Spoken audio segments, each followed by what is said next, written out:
What's going on, everybody? Welcome back to another episode of Coast to Coast. I'm Ronan Gaine. Joining me, as always, Chris Nambu. Thank you so much for making this your first podcast for NBA coverage. Remember, you're on YouTube. Make sure you subscribe, leave a comment, let us know what you think. You're on Apple Podcasts, you're on Spotify. Make sure you leave that 5-star review. You do that, we'll keep producing that content. So a lot's gone on since our last recording. I mean, LeBron James is officially the longest tenured player in NBA history. He finally played his first game last night, the 23rd season. Hell of an achievement, and of course he bounced back with a nice steady double double in the win against the Utah Jazz. Just taking it easy, eased his way back in, let Luka and Reeves do the real heavy work. But a lot's gone on, and there's a lot of trends starting to develop. I feel like it's early enough in the season where we can talk about some trends that are starting to develop. And on today's episode, we are going to be talking about whether some of these trends we're looking at are real or fake. We'll also have to dive into some talk about the Dallas Mavericks after they fired Nico Harrison. And of course, we got to talk about the injury bug that seems to be hitting the entire league right now. But before we get into it, Chris, how you doing, man? Good, man. It's been too long. A lot of basketball to talk about. It feels like things are kind of slowing down, like you said, with the injuries and some teams kind of hitting their catastrophe mode. Bad teams getting worse. Some of the exciting teams maybe getting back to normal. But yeah, we get LeBron back. Maybe we just start there really quick. I mean, just so we can keep tab on it. We haven't had a chance to talk about LeBron playing actual basketball besides his butt hurting over the last few weeks, few months, and good to see him back. He looks good. He looks like he's moving well. His minutes were solid, and I think the number one thing that I was excited about seeing with them is that he worked there pretty seamlessly. Like he was deferring at the right moments. It felt like he was getting his buckets in the flow of the offense, and to have LeBron in a facilitating mode, to have him looking fast in the open court, and to have him having the kind of chemistry that you saw with Ayton was pretty good too. So good signs. Yeah, no, the vibes are good, and that's just like all you want. Like, this is not like, I know we're saying it's Luka's team, and this is the first time LeBron's going through this and all, but it's not like LeBron's never going to have his moments there in terms of games where he's going to be the guy who's scoring the most points and things like that. Those moments are going to come. They're just going to be less common than they once were, and he's still going to be able to be a guy that's going to have a big impact on this team, and it's a guy that's going to have to the defenses are going to have to adjust to. His playmaking ability. You saw some of his passing last night. To think about having him and Luka with their ability to just pick defenses off, and just the passing ability they have. Like, it's a scary thought for what these Lakers could do with all these guys playing together. Oh, absolutely. So yeah, what I'm excited to talk about today, first and foremost, is some weird stats we found, some trends that we've seen. Where do you want to start with that today? There's a lot of fun ones, a lot of interesting ones. What's real? What's fake? I think at this point in the season, we can start to feel a little bit better about our predictions, or worse about the ones that we were wrong about already. Yeah, I mean, there's loads of ways we can go with this. I mean, one that I kind of just noticed right off the bat, just like a generic one, but one I'm like, this is awfully peculiar. This is not something we had on our bingo card going into the season. The Miami Heat leading the league in points per game. Yeah. They actually just dropped down below after that last win against the Knicks they had. They just dropped down below, so they're in second place now, but only zero point 0.2 points off of the Houston Rockets, who are leading the league in points per game. Like, I mean, there's no way that this can keep up, right? I mean, listen, I think when we canvassed the league a little bit and we talked about predicting some Eastern Conference teams, I felt pretty good thinking about the Heat being good. Now, being the number one scoring team in the league, I don't know if that holds up. But it's not off the backs of some ridiculous 3-point volume or shooting. They're just playing very fast, and the kind of offense they're running, it's almost like a Grizzlies type of offense last year. A lot of movement, a lot of cutting, which really plays well into these guys. Jaime Jaquez having a career resurgent year after a very, very quiet season last year. And really just getting all these guys involved. I mean, how many guys you see averaging double digits on this team? You got guys like Simone Fontecchio, who's always been a solid player. He has his moments. Andrew Wiggins gets to be a role player. This is his favorite thing ever. No one expects him to do anything because everyone's doing the same stuff. And dude, Norman Powell, again, quietly, like, he's just a 25 point per game scorer when you give him the ball this much. Once we look at this team over the after All-Star season, All-Star break, once they fully have reintegrated Hero. I mean, I think that they could keep this going. I think this is real. You think this is real? Yeah. I mean, I want to believe it because, like, I know, like, this is, like, Spoelstra is just such an amazing coach, and this is, like, he's got these guys all committed to playing this way. And you think maybe Hero's return might deviate a little bit and that might slow it down a little bit. But I think everyone's bought in. It's Miami. You buy into whatever everyone wants and what the coach wants. That's the way it goes. But, like, Fontecchio is shooting 50% from three and 2.5 makes a game. Like, I think that's going to probably cool off a little bit. We have seen flashes of these moments in the past, but I feel like that's going to cool off a little bit. I think Norman Powell's going to cool down a little bit. He's currently on splits at like 48, and 93. That's going to cool off a little bit.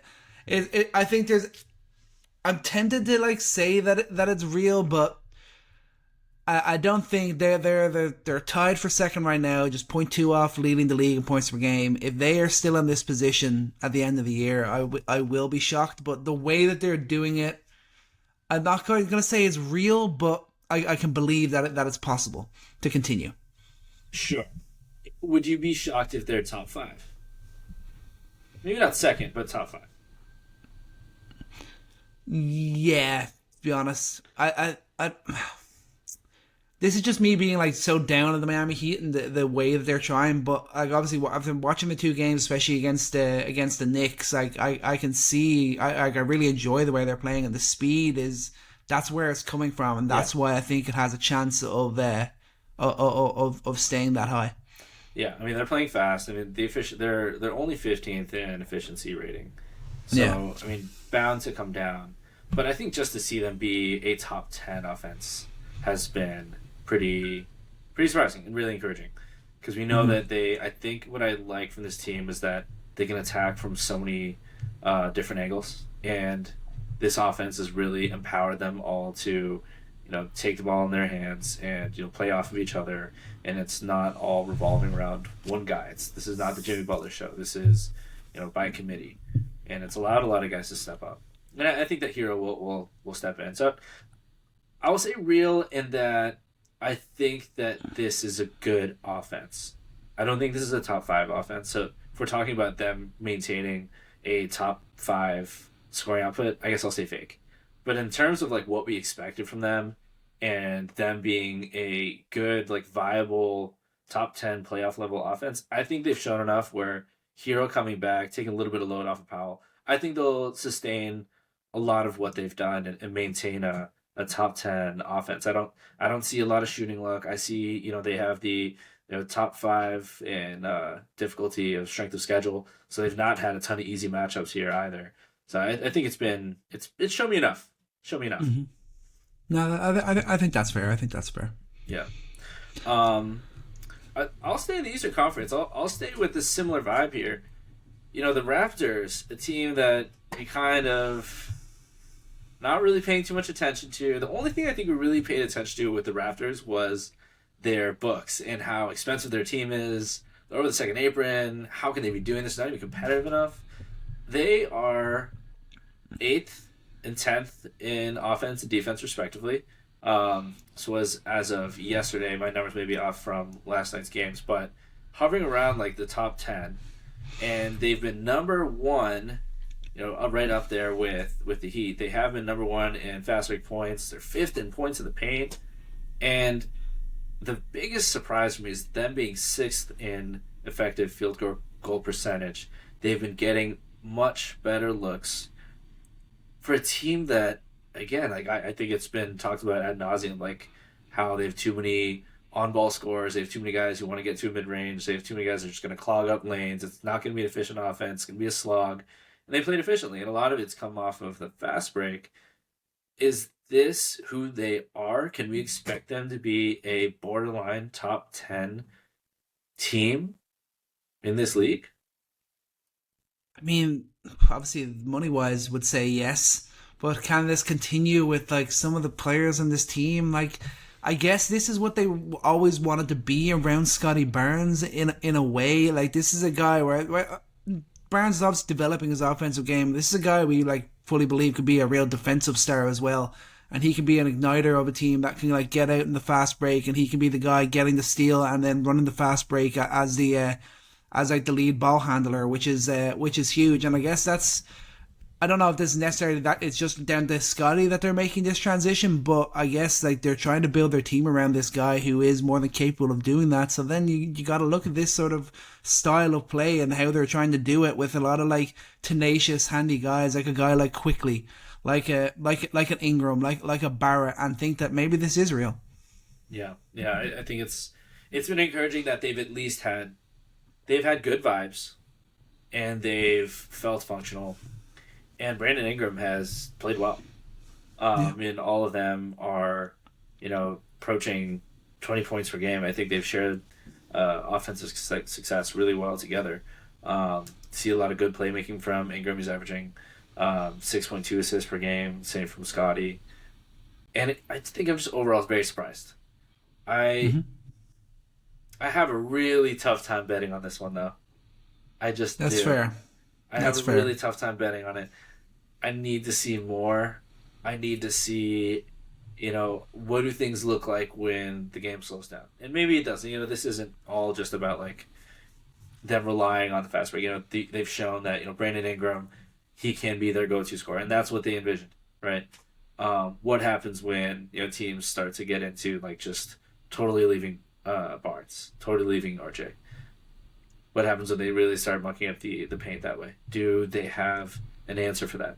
Can they get a little bit more emotion on offense? I think they certainly can, but I need to see it before I bet on it. I gotta say that top 10 for both, it's gotta be fake. I think they've made strides. I love to see it, but I can't bet on that moving forward. No, that's definitely fair. I mean, this year is really about them getting it right in the regular season. I know we talk about the cost and all, but like everything has been so bad for the Raptors the last couple of years. Like this year, like even like as long as if they can find a way to be the sixth seed in the East, even if they're gonna go on, I think they would lose straight away in the first round. But even just getting back into the playoffs, like that'd be such a big turnaround for this Raptors team, and that's what they should be aiming for. So if we're talking like just regular season, I agree with you. It's probably too early to say that it's real, but I think I could see it sustaining in the regular season. But then obviously they'd fall. I feel pretty confident they'd fall flat in the playoffs.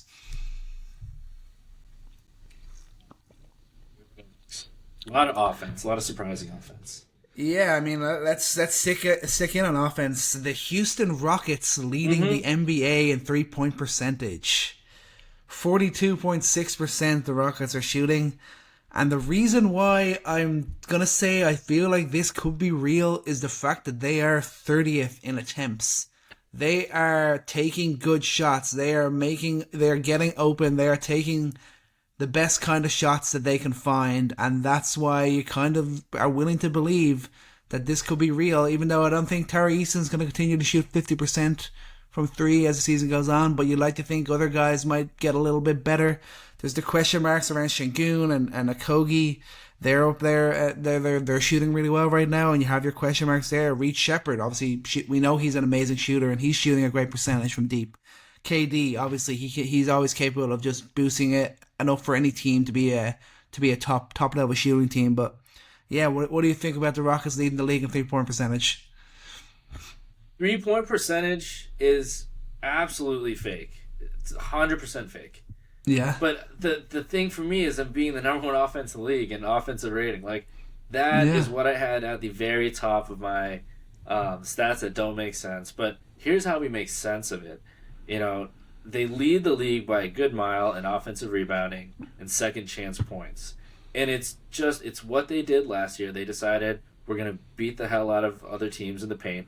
We're going to get those offensive boards. We're going to get teams like really sucked into the paint, kick out. And I think that while 50% is not going to hang, they're going to keep creating these shots, and they're going to keep, what does Dorian Finney-Smith look like? You're alternating between Tari Eason, and you hope that you continue to see Reed Shepherd, get better. And you've seen really good improvements. Week 1. 10.5 points per game. Week 2, 17.7 points per game. Week 3, a little bit down, but he's had a little bit ups and downs, but coming up, and he's shooting efficiently from 3. So guys like that, you hope will continue to feast off of this. They'll continue to create this, and I think that in the general sense, like what is their recipe offensively? I'd love to see that this is going through Şengün. I'd love to see that he's not just a hub that a guard pulls up and chucks him the ball. Like he's taking the ball off the floor. He's taking a lot of pressure off of KD. Um, so when Reed isn't necessarily the go-to guard, it's okay. And Şengün's shown that he can take on that role. He can take on that pressure, and the amount of playmaking they've gotten from him, and the amount of shot making they've gotten from KD, like you see that this is now Şengün's team, and you see that KD is their go-to when obviously they always have that nuclear option when they just need to break the glass and go to KD. They can, but they don't have to do that every time. And that's been really encouraging for me. So it's not just the rebounding, not the second chance points, and it's not just lucky shooting, but they have a formula that works here, and they can get better, man. Like, their pace is always going to be like this with the way they play. They're only 24th in pace. They're dead last in 3-point rate, but those are little things that they could adjust, and they're able to get better from this point. Do I think they're going to be a number one offense? No, like this, I can't. There's no way that they keep that up, especially with the shooting. But do I think they're a top 5 offense with this? I think so. I think that their offensive rebound is this good, and they'll continue to do that. And it's one of their better defensive weapons as well. Talked about this last year, how hard it is to run on the Rockets because it's all hands on deck when you got Adams, you got Şengün, you got Thompson. When everyone's crashing the offensive boards, it really slows other teams down. And I think this is a formula we'll see them do for the remainder of the season for sure. Yeah, no. One thing I will just say on the overall offense, like you talked about Şengün, he's averaging 7.4 assists per game. I think that's real. I believe like he always had these like Jokic abilities. He always had this diet Jokic potential, and I think now they don't have a stalwart like traditional point guard like a Fred VanVleet, we're seeing the offense run through Şengün more, and we're seeing those assist numbers go up, and that was always going to happen when Şengün got that little bit more polish to his game and got the ball into his hands more. So I'm glad to see that those numbers are looking good, and I think he'll sustain them throughout the season. What do you think about Shepherd? We're coming up on that mid-December time. We are. I mean, if you're looking at this in terms of this is like really his real rookie year in a way because of all the limited minutes that he played last year, and if you're looking at it from that lens, then you're saying like this is pretty solid. There's obviously moments where he kind of gets played off the floor, but there's also moments where he comes in and he's that spark plug and he does that little bit of playmaking and he makes those few shots, and that really helps Houston in moments where things aren't really clicking and maybe they can't just give the ball to KD to put the ball in the hoop. So, I mean, so far solid, but I'm not going to say it's the recipe for success as we get into the business end of the season right now. Yeah. One quick shout out to one of my favorite players who continuously never got enough chances on other teams and would just keep flaming out. I thought Josh Okogie was going to be an important player for the Suns. I always thought he'd have a future with the Timberwolves. And here he is, just making a huge difference. I was really skeptical when he saw the floor a lot with their lineups here. It didn't make sense for the spacing. It didn't make sense for a guy who's just a defensive specialist. You have so much defense, but he has been huge in being a Dylan Brooks replacement. He has been huge there. You don't, especially when you have Amin Thompson being a lead point guard, you get to give him a break here and there with throwing out Okogie out there, putting him on the team's best guy. And, it's low volume, but 35 threes, he's made 16 of them. He's shot in the flow. He's always been streaky throughout his career. Has he figured something out there? That would be huge if he has, because he just adds another legit 3-and-D wing for them. And even a guy too that they were having him bring up the ball. Like you've seen Udoka really lean on guys if they show it, and I think as you give guys like that confidence, they remain to be one of the deeper teams in the league. No, no. I was like when you're random guys you just love it. I like that they have I their little love flurry, Josh so you got to Giddey, shout man. them out, bro. He's a tank. So you had one of my big ones, the Rockets for sure there.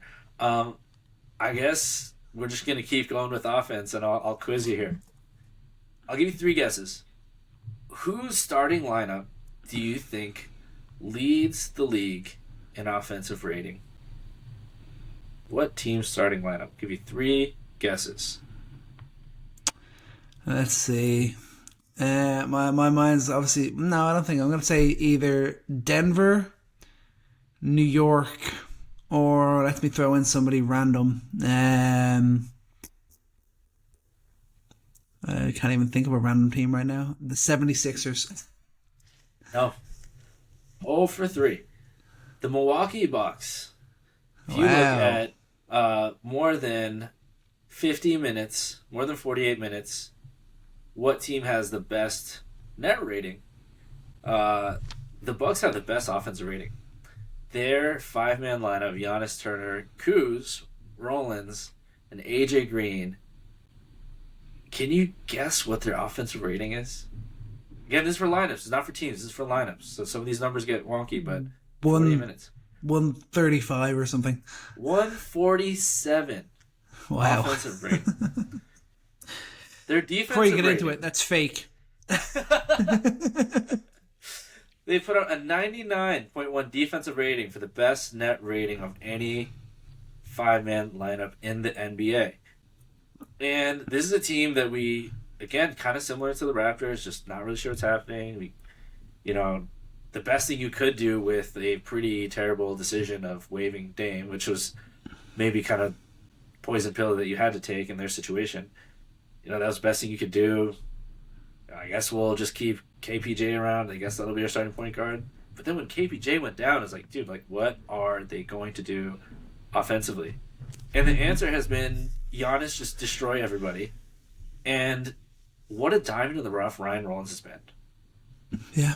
He has been exactly what this team has been desperate for years now. When have they found a guy aside from really just the Chris Middleton trade way back when he was kind of a throwaway, and they get him from Detroit and he turns into their all-star wing. Since that, they have not picked up a guy that has just really made a change for their franchise, and it's been fantastic, man. He's averaging 17.4 points, 5.4 assists. He's made 37 of his 83 pointers. It's a good sample size there, and if you watch his shot, it looks good. I will answer that too. It's probably fake that they're going to be the best offense in basketball, but I think that we know what we get from Giannis. We know the roles that we've seen we know who Turner is, and we think that we can rely on Kuz a little bit. We've seen him a little bit more with the Bucks. He's shown that he's been fine there. And we know who AJ Green is. And I think the big question is who is their guard? And I think that Rollins to this point has already answered that. I think this is a top 5 offense in the league. I think this is a top 5 offense. This is a top 5 starting unit in the league with Giannis healthy. Yeah, let's see how these next 2 weeks go, because Giannis is going to miss at least 2 weeks, so I'm kind of interested to see. I'm saying that this lineup. I know you're saying with Giannis. No, that's very fair, but I think we'll get a reality check with some of the rest of these players, maybe when we don't see them consistently playing with Giannis. But one thing I will say, and I'm not surprised they got that defensive rating either, but just the idea of the rim protection that Miles Turner's provide, Giannis as the help defender there, this is always likely to be a team that could be a sneaky good defensive team.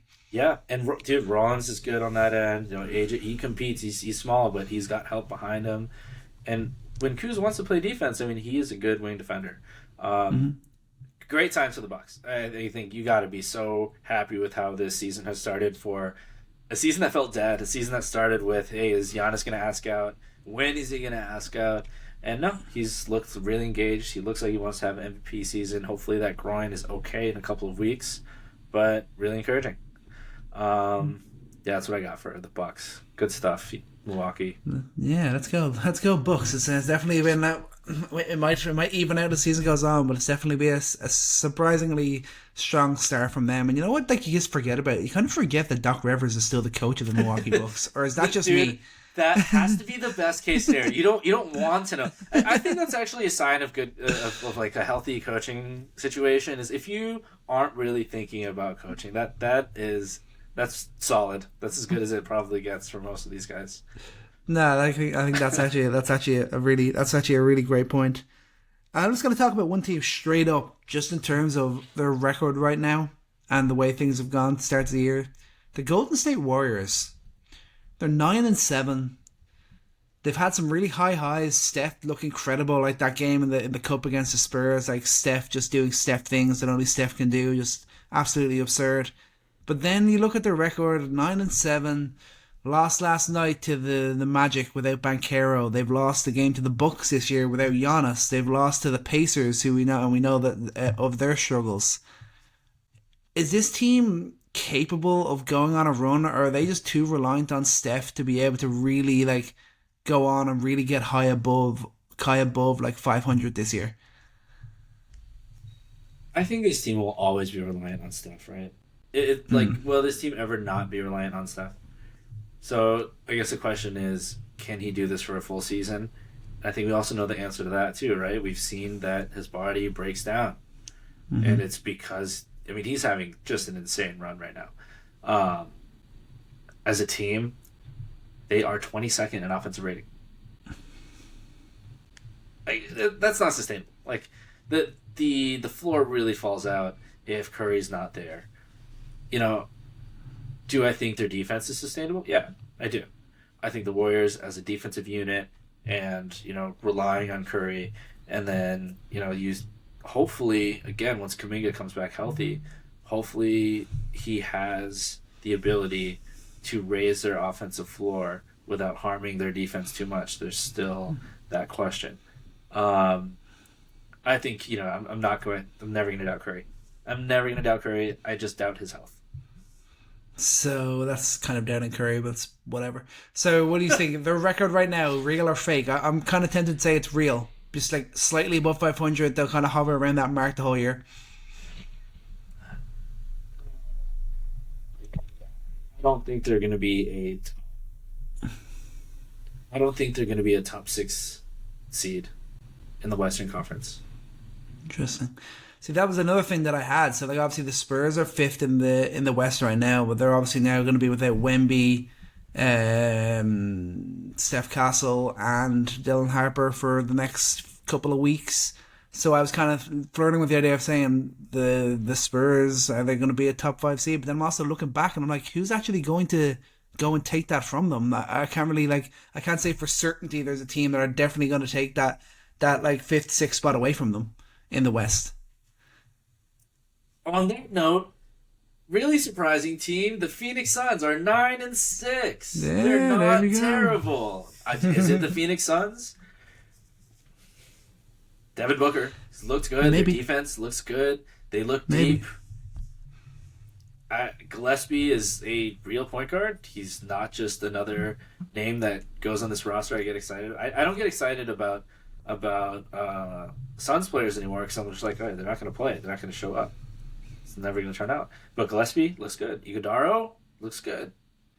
Their centers look pretty solid. Like everyone feels like they're hitting their stride this season, and they're 9-6. They're competing defensively. Devin Booker is having a great year as a primary playmaker. They've not had consistent run yet to see what Jalen Green adds to this team. So you could argue maybe they're just getting started. Maybe the answer is the Phoenix Suns, and boy, what a surprise they've been. They've not been where I thought they would belong, which is along with the Memphis Grizzlies and the Dallas Mavericks of the world. They're firmly in the hunt for a playoff seed. That would be interesting, wouldn't it? Yeah, I mean, like that whole kind of even a lot of the West is interesting. I think with the top 3, I think we know they're the top 3. When we have Rockets, Denver, OKC, I think we all kind of believed that was likely to be the top three teams. Then the Lakers obviously have made a good start. They're 11-4. LeBron's just after coming back there. Spurs have made a great start, but now Wemby and Castle are going to be out for a couple of weeks. The Wolves have been solid, a little bit up and down, and missed a couple of games here and there, but they've been kind of what we expected as well. Then the Suns have been the surprise. The Warriors kind of a bit iffy, and the Clippers have obviously been terrible. Beal's done. Kawhi's already out. It's way too reliant on James Harden, and like obviously the Mavs have been a disaster, and other teams that we kind of expected to be around there. So like the West has just been it's been a really weird start in the West in good ways and bads for different teams. Yeah, like you look at the Jazz, and they're kind of like the Jazz and the Blazers are the middle ground. You would not have expected that there would be this many teams, 1, 2, 3, 4, including the Blazers, 9 through 15 are losing records. Yeah, and we'll see, is that real or fake? I think that feels somewhat real. Is the Eastern Conference back? Or is the NBA just terrible right now? I don't know. Or is this is parody? This is a parody we wanted. Let's go fake on the East being better, but for now, we'll continue to see how that develops. But it's been interesting to see some of the Western Conference teams so far this year. Just the weird starts there. Only 4 of the Eastern Conference teams are losing teams. The Pacers, it's not their fault. Everyone's hurt. The Wizards, they're trying. The Nets somehow have more wins than the Wizards, and the Wizards are not trying to lose games. That's impressive. Hornets, I just don't care about anymore. No one's ever healthy and whatever. But from there up, everyone's competitive, man. Everyone's competitive. 11 teams are legitimately competitive. Where you go to the Western Conference and, I mean, Pelicans, Kings, Mavs, Grizzlies, Clippers, even the Jets. Like, I'll throw in the Blazers because I love our Blazers. They've had a bit of a tough slide. But, I mean, it feels like only 9 teams are really competitive. Yeah, like I went and saw the Grizz play against my Knicks last week, and they just looked awful. Like, Ja Morant looked so fed up with some of the guys he was playing with. He just looked, every time there was a mistake or anything, the look on his face was just so dejected. Amazingly, I actually got to see him hit a few threes, which is surprising for him. But like outside of that, you could just see the look on his face. He just did not look engaged, did not believe that the guys that he was playing with were at his level. And thus the inconsistency offensively and everything was pretty ugly seeing that performance from Memphis. And then last night they kind of doubled down on it with the way they kind of just fell away to the Spurs, who I know they had De'Aaron Fox, but outside of that, they're missing kind of all their top end talent. It was pretty disappointing. Wait a minute, to be depressing about the Grizzlies though. That's true. I got a fun one. What do you define as unicorn, right? It's a shot blocking big who shoots threes. Before it was just KP and not a lot of others. Now there's a few. And I want you to name, this is easy, you'll get this. Who are the 3 players that are blocking 1 shot per game and hitting over 40% of their threes? And I'll tell you one of them. So the one that's not a big is your boy Mikal Bridges. Who are the 3 bigs? Wow. These are layups. These are absolute layups. Okay, so is it Porzingis, Miles Turner, and where am I? Şengün? I know he shoots 40% from 3. Şengün is not blocking shots. He's blocking less than a shot per game. But I'll just give it to you. It's Chet Holmgren. Of course.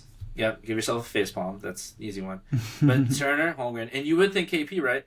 No. It's his teammate. Onyeka Okongwu has been on fire this season with the minutes he's been getting. As a starter, he is averaging 18 points per game, 8.8 rebounds, 3.3 assists, and he's shooting over 40% of his threes. He shot 8 for 14. You cannot call Okongwu a layup, bro. Come on, give me a little bit of credit. No.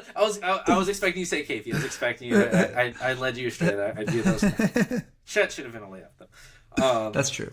But we can talk about the Hawks at large, and I think we will in a second here. But it's been really cool to see Okongwu expand his game. We knew what we were going to see from him as a defender, and it's been great to see him have his time there. You know he's going to block shots. You know not only that he's a very switchable defender, and the fact that he can now spread the floor, that's just really, really allowed the Hawks offense to blossom here. And do you have any other real or fakes? Any other stats? Nah. I got one. I got a perfect transition for you here.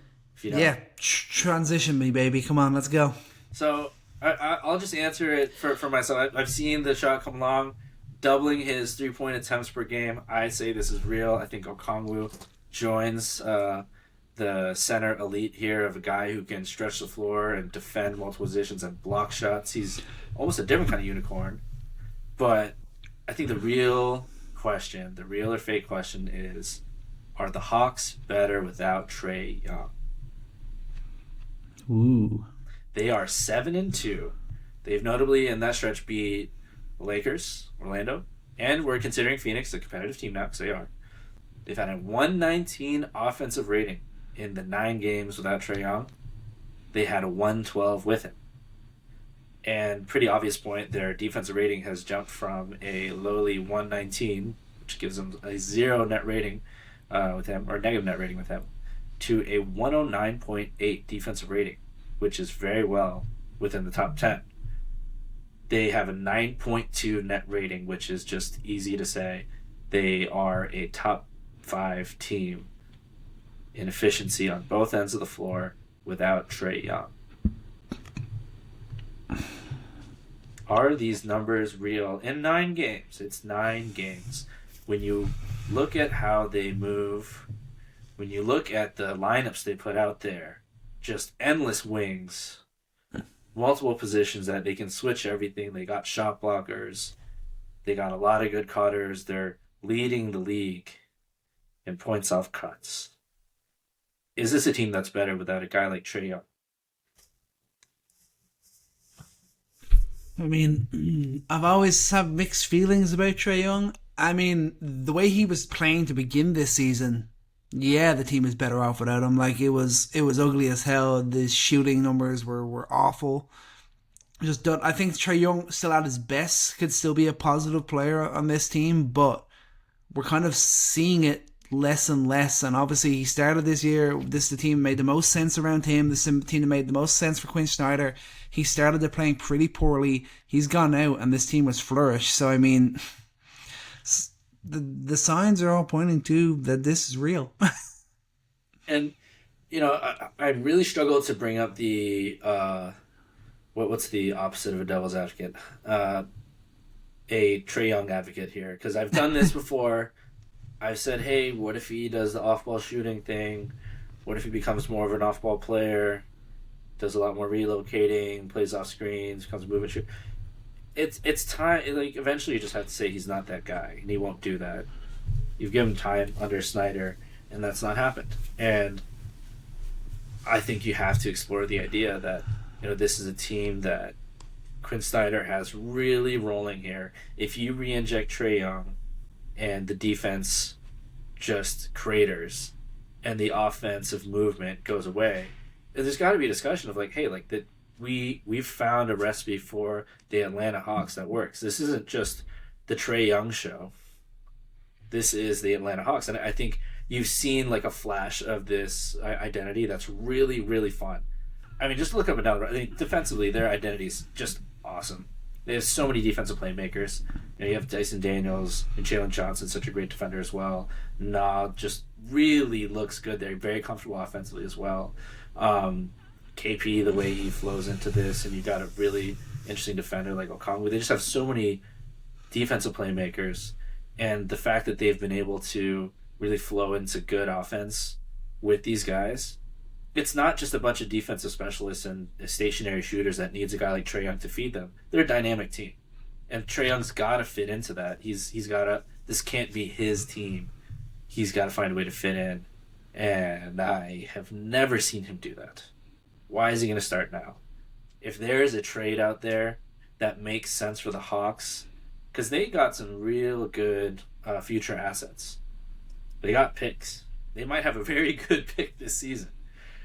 They might have a very, very good pick at the end of the season. Why not?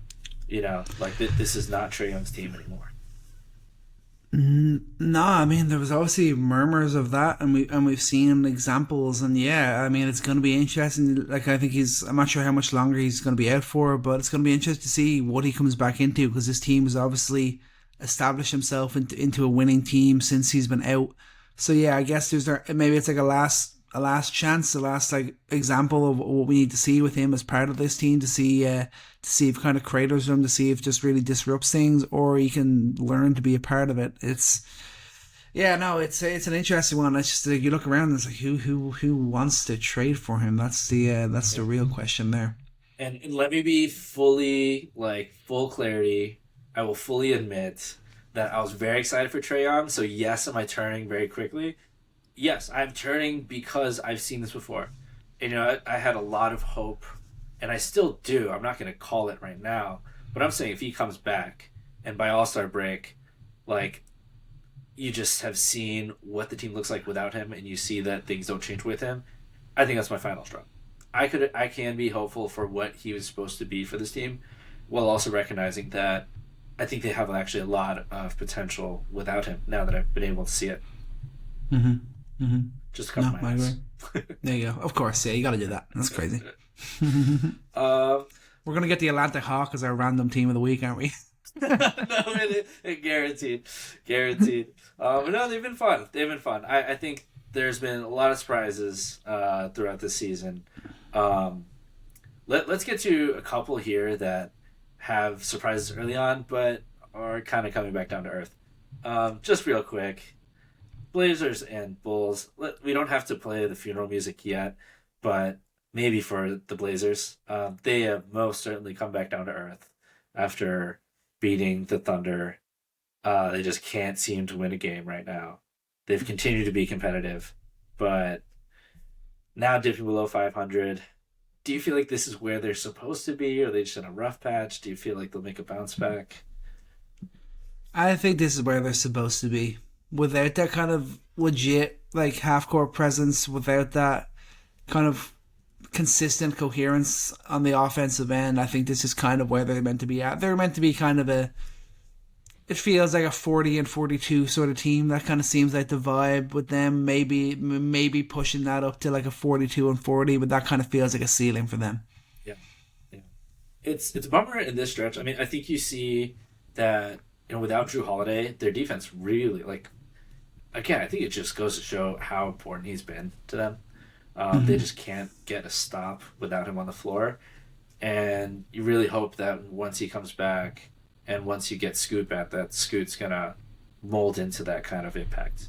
But it's been a bummer that you've seen really great performances from Denny and Sharp in the last 6 games. Shaedon Sharp averaging 28.5 points per game. Denny averaging 27, both shooting 50% from the field. And if you can get those two guys as your like your real offensive engines, that's pretty exciting. I just want to see that. I want to see can Shaedon. This feels like the year that Sharp has to prove like what is my role? Am I just kind of like a rotation wing? Because he's so boom or bust, and I think he's got so much potential. Yeah. So small sample size. I think we want to see him continue to see it, but I think they're a 500 team. I don't think that they will keep their losing ways. I think once Drew Holiday comes back, their defense will really jump back up. But they've really been decimated in the backcourt with their injuries. So get well soon. Mm-hmm. And the Bulls, of course, Giddy missing those couple of games. That obviously hurt them too.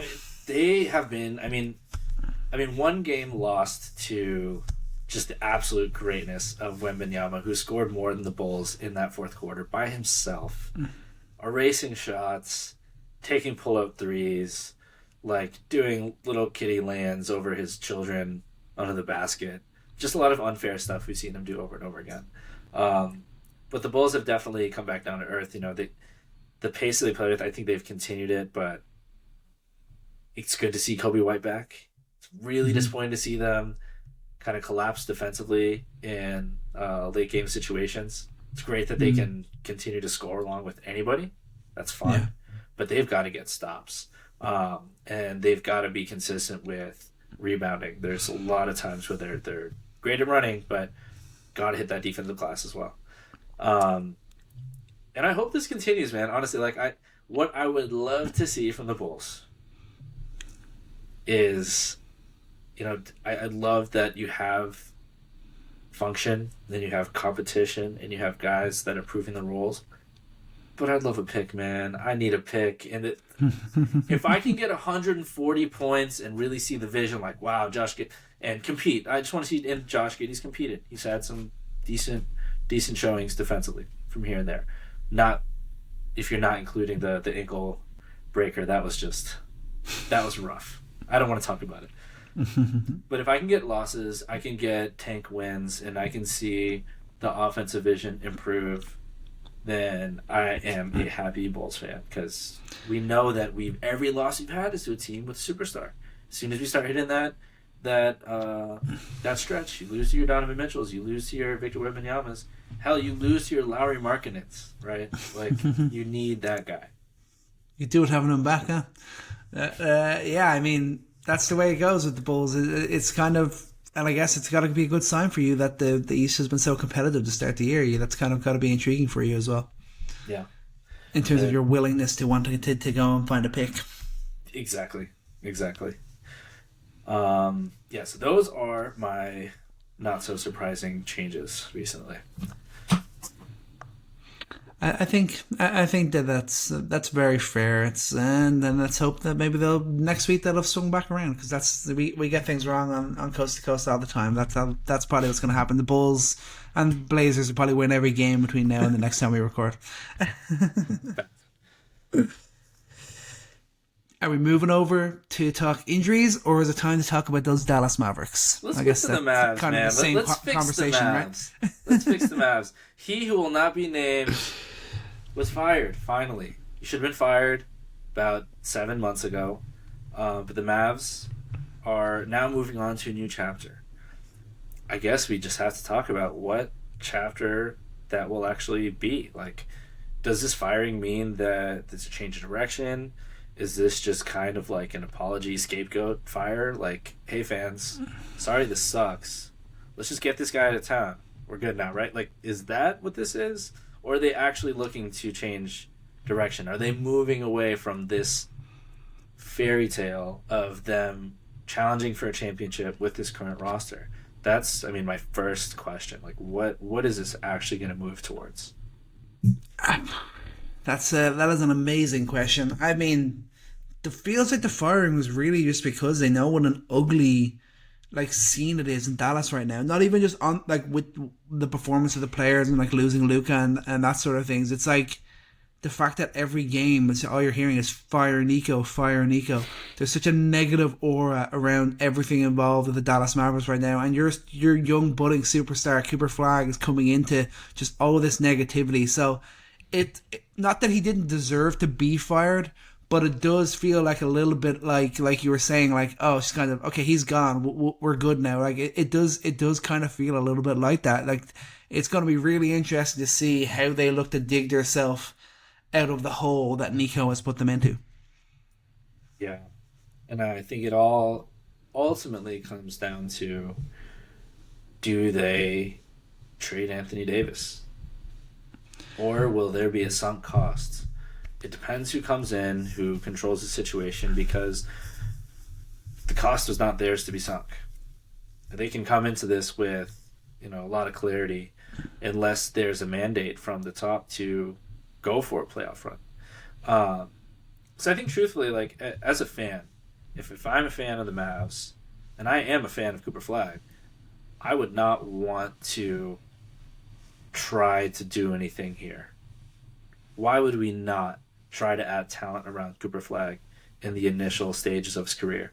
This is the exact kind of time that you want to hit in the lottery if you can, because I believe that Cooper Flag is going to be a level of player that you can't tank with.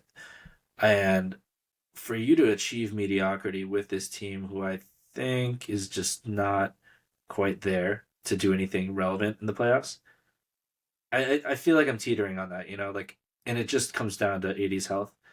But I think it feels like a no-brainer that if you believe in the future of Cooper Flag, then the right thing to do is to see what you can get from AD.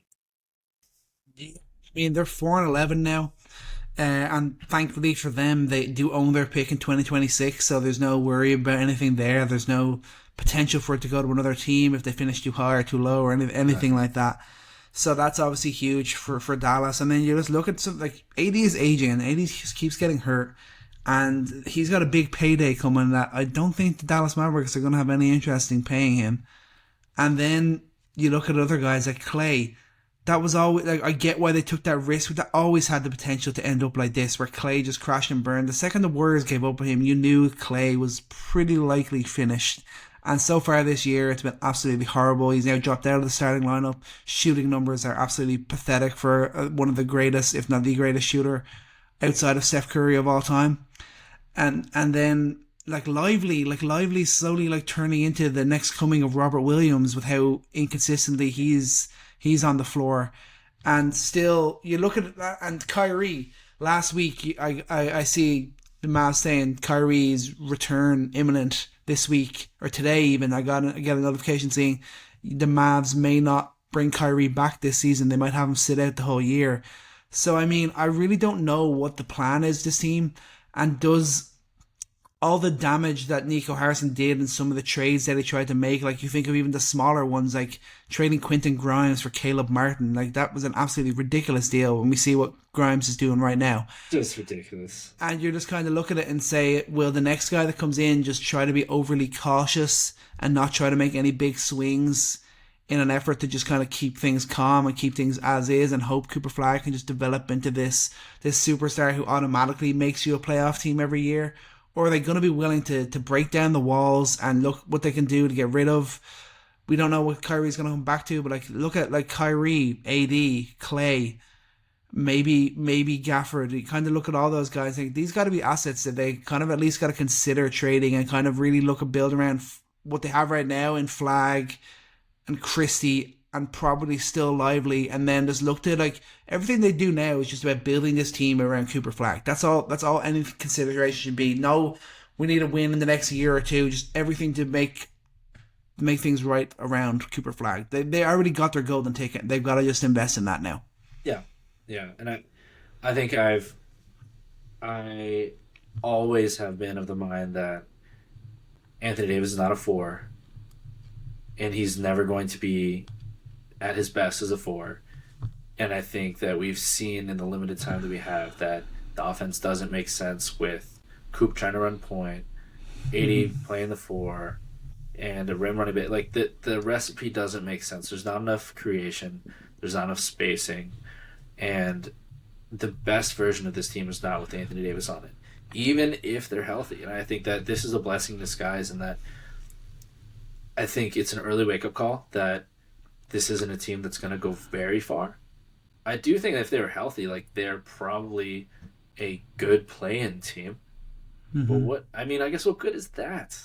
You've seen teams do this over and over again. You'd love to have Kyrie be healthy, so give him the year. You'd love to see what you get from AD, give him some games, rehab his value. And have you thought of any AD trades that make sense that you like? I mean, like, not really, just because it's really difficult, obviously, with the Mavs being over the first apron and everything like that. There was none that I really locked in and said, like, yeah, this is a move that Dallas should definitely try to make happen. What about you? You got one for me? I do, and okay, it comes down to a lot of like apron nuance and third teams and what those teams need to do, but. Like, I'll give you the shell. The shell of the trade, I mean, I hate this trade. Let me say this right off the bat. I hate this trade. I hate it with all my heart. I hope it never happens. If it happens, I'm going to vomit everywhere. But who would be dumb enough to trade for Anthony Davis and trade their pick this year? Who really thinks that they're the difference? Why wouldn't it be his hometown, the Chicago Bulls?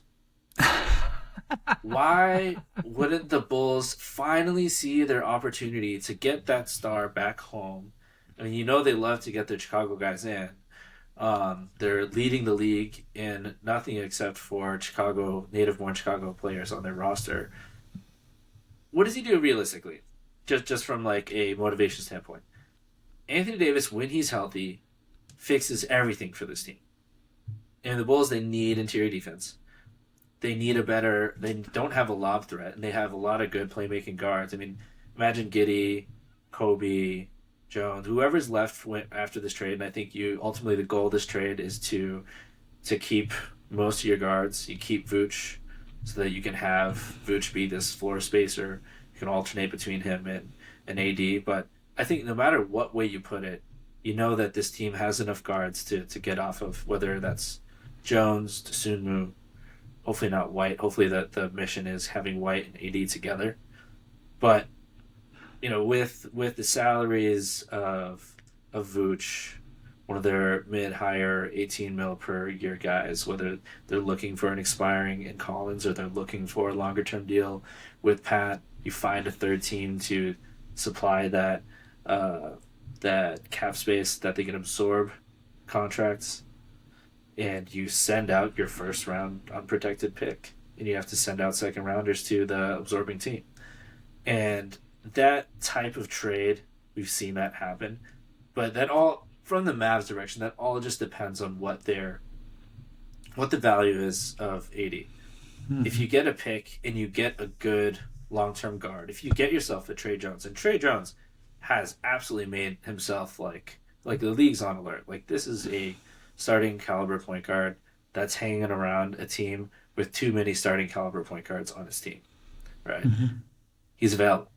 And you get a guy like that next to Coop. You know that Coop needs a running mate, a guy who can play without the ball in his hands, a guy who can play good defense, who can set the table.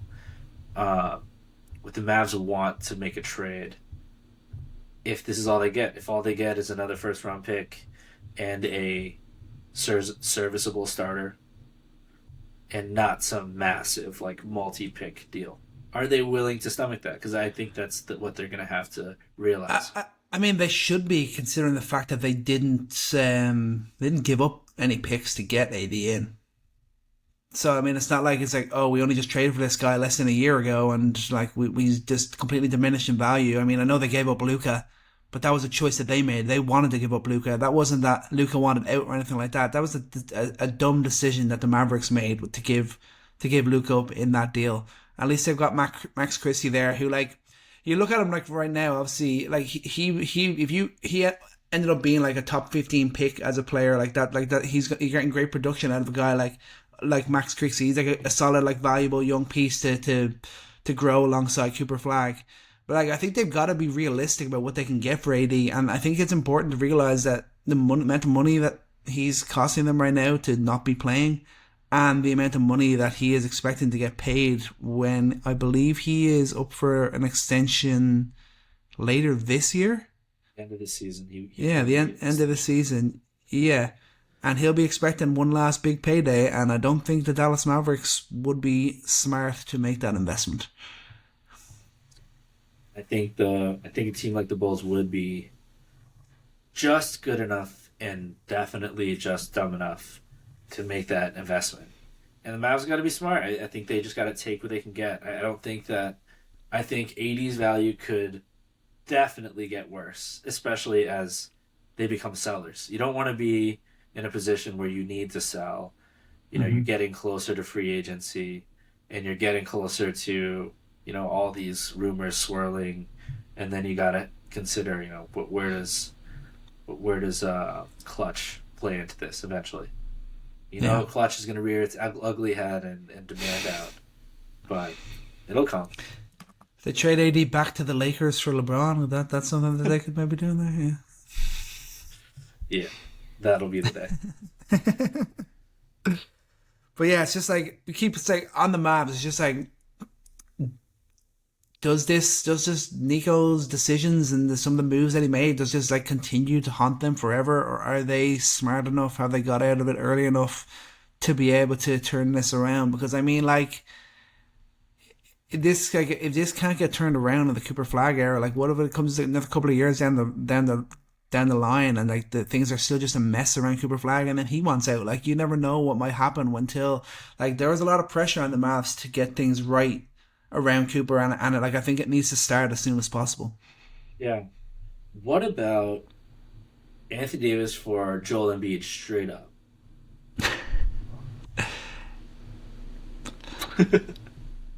I mean, it would be insane, but it'd probably make more sense than the Luka for AD trade. Most likely. I mean, we got him out, and inevitably, he was probably just going to keep sending talent back to the Lakers. It would be really funny if the Lakers hired him after this, if he went to their staff. I'll bet money on it. I mean, if he goes there, I mean, the league is just so cooked. It's so rigged. But at any rate, I still love what they got here. They have a chance. Tank, add your AJ DeBonces, your Cam Boozers of the world. Add some talent around this guy. Keep building. See if you can get picks. Get whatever you can out of AD while you still can. I have hope because there's going to be hope when you have a guy like Cooper Flag on your team. I agree, and that's why he's on my keeper list in my fantasy team. If not just for this year, it's for next year too, baby. Can't believe I let you outbid me. Just to slip that in there. Just to slip it in there. See what's up, Yeah. Sorry, yeah. I know you don't like that, but if it makes you feel any better, I'm getting battered 9-0 so far this week. So. We'll talk off air on that. You need to make a trade, my friend. Just like the Blazers and Bulls coming down to earth, you better bet you'll be coming back down to earth real soon. Oh yeah, I'm sure I will. But I gotta enjoy my high while I'm high, Anyway, you got anything more to add? I think that's the way it closes the door on the Dallas Mavericks. Yeah, Thunder are pretty good. Nuggets are pretty good. Sorry, Jamal, that was definitely too early for us to be talking about trade stuff in the summer. You've already proven it. Keep doing your thing. Yeah, that's it. That's about it. So now we got to get to the fun time. We are about to pick our team of the week. Now we only able to do this once so far this year, but our team was the Portland Trail Blazers, and you guys all really loved it. So shout out to everyone for watching the episode. That was our most ever viewed on YouTube episode. We did 1.8k views, 40 likes. You guys really seem to be interested in that. So we're gonna keep that going, and we're gonna continue to pick a team of the week. We're going to watch them and break them down, and hopefully we get an interesting one. And I really hope it's not the Dallas Mavericks, because that'd be really, really bad for us right now. But let's get it going. Let's see what we can get here. All right. Spin it. Let's spin the wheel. Let's see what we got. The Sacramento Kings. Oh my God. That could not have gone much worse. Oh my God. I'll wear my Zach LaVine jersey next week. Don't worry. Shit. Oh man, I should have rigged it. I actually got plans every night this week, man. I'm sorry, I can't actually do that. So on this week's episode, we will be taking antidepressants every day to get through this experience. Well, yeah, he's eating a bag of shit for a week. Yeah.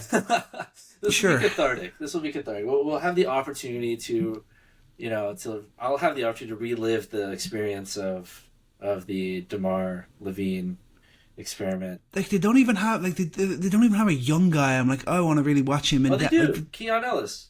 Oh, but he doesn't play. Oh God, this is gonna be rough. Yeah, and these are the trials and tribulations when you just do randomize. This is unfortunately the way it goes, but we are honest about our work here on Coast to Coast, so we will lock in and we will cover the Sacramento Kings. But on next week's episode, what will the Kings do next to ruin their franchise? Boom. Trade for Anthony Davis. Who knows? It could happen. But anyway, that's going to do it for today's episode. Thanks so much for sticking with us. And if you're actually willing to come back next week to hear about the Kings, I respect you even more. But remember, we're everywhere on social media at Coast to Coast NBA. And most importantly, remember to take every shot and love every moment. Peace out. Alrighty.